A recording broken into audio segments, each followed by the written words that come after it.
There was once a young man, named Hokkain, who was determined to achieve enlightenment.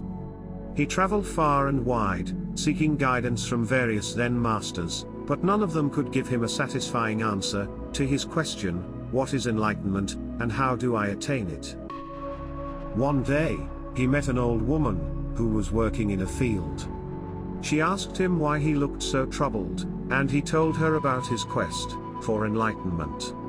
The old woman listened patiently, and then said, I'm just a simple farmer, but let me tell you a story. She told him about a farmer, who had a valuable horse that ran away. The farmer's neighbors came to console him, saying it was a terrible loss, but the farmer simply replied, who knows what's good or bad? A few days later, the horse returned, with several wild horses, which the farmer was able to capture and train. The neighbors came to congratulate him, saying it was a great stroke of luck, but the farmer simply replied, who knows what's good or bad? Later, the farmer's son was riding one of the wild horses, and fell off, breaking his leg. The neighbors came to console the farmer, saying it was a terrible misfortune, but the farmer simply replied, who knows what's good or bad? Then, a war broke out, and all the young men in the village were drafted to fight, except for the farmer's son because of his broken leg.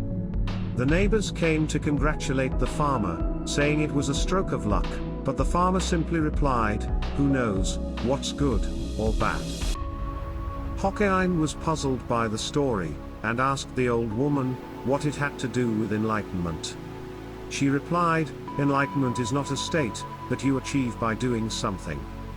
It is a state of mind, where you realize that everything is interconnected and interdependent, and that there is no fixed or absolute good or bad.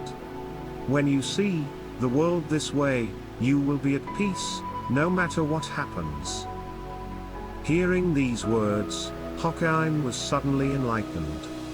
He thanked the old woman, and went back to his meditation practice, but with a new understanding of what he was seeking.